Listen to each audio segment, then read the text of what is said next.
Shalom, salam sejahtera bagi kita semua dari Tuhan Yesus Kristus. Berjumpa dalam acara Rebon Wisnu Renungan Berkat Online Wisma Nugraha.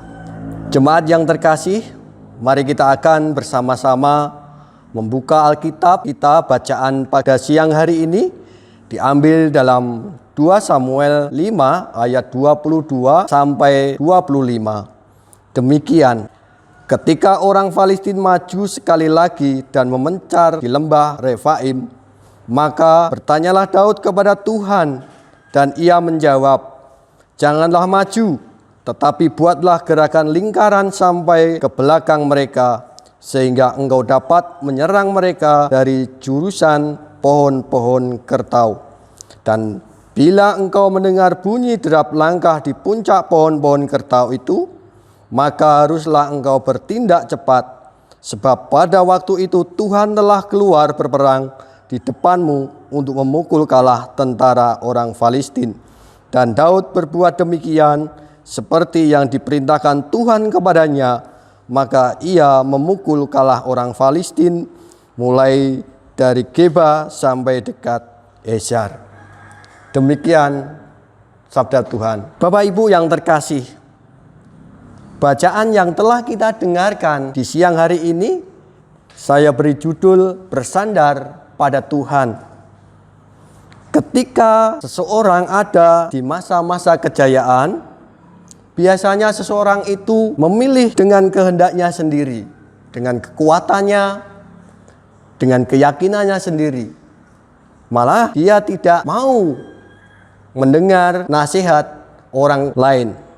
Jemaat yang terkasih, namun tidak demikian yang dilakukan oleh Daud dalam bacaan yang telah kita dengarkan saat ini, di mana Daud sudah menuju puncak kejayaannya.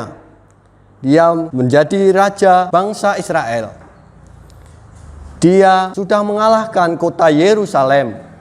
Malah dia juga membuat istana dan seisinya, dan banyak istri dan gudiknya. Namun bagaimana Daud bisa merasakan kesemuanya ini itu?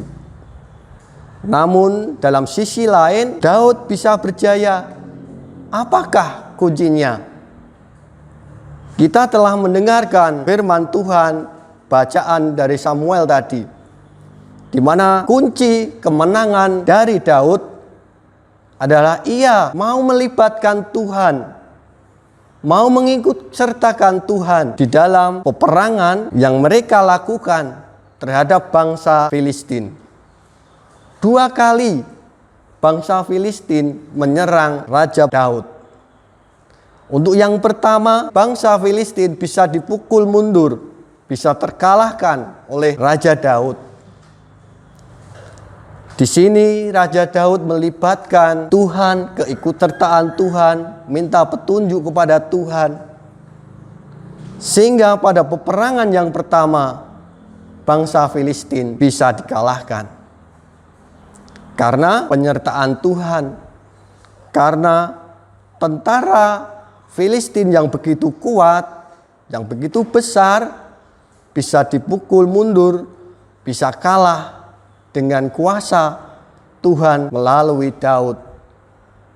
Di sini kita belajar bagaimana Daud mengikut sertakan Tuhan dalam setiap peperangannya. Dia minta petunjuk kepada Tuhan. Di peperangan yang kedua pun juga demikian. Di sini Daud melibatkan Tuhan, meminta petunjuk kepada Tuhan untuk bisa memukul mundur bangsa Filistin. Bangsa Filistin juga kalah di tangan Raja Daud. Karena penyertaan Tuhan, keterlibatan Tuhan yang sebagai panglima, karena taktik, strategi yang dimiliki oleh Tuhan, yang diberikan oleh Raja Daud, ditaati dan dilakukan oleh Raja Daud. Sehingga kemenangan itu didapatkan Raja Daud. Jemaat yang terkasih, di lembah Refaim, di mana bangsa Filistin, tentara Filistin banyak yang gugur. Sehingga kenapa diberi nama Refaim?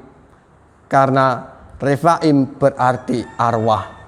Karena di situ banyak sekali tentara-tentara Filistin yang gugur.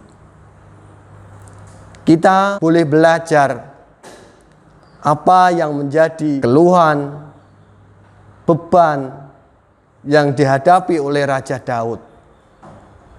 Kita pun juga merasakan setiap kehidupan kita banyak sekali pergumulan, kegundahan. Kita belajar seperti Raja Daud yang mengikut sertakan Tuhan, berkonsultasi dengan Tuhan. Kita terbuka dengan Tuhan. Apa yang menjadi sumber kegundahan kita, beban kita, pergumulan kita, kita serahkan kepada Tuhan. Jika Tuhan berkata maju, majulah kita. Jika Tuhan berkata untuk bergerak, menggerakkan kita dalam kehidupan kita untuk membuat lingkaran, kita pun juga demikian. Seperti Tuhan juga memerintahkan kepada Raja Daud untuk maju, untuk bergerak membuat lingkaran, sehingga bisa mengalahkan tentara Filistin yang lebih kuat, lebih besar. Demikian juga di kehidupan kita. Kita serahkan kepada Tuhan, kita bersandar pada Tuhan, agar semua apa yang menjadi kegundahan kita serahkan. Semua itu adalah hak kedaulatan Tuhan. Hak Tuhan mempunyai otoritas akan diri kita.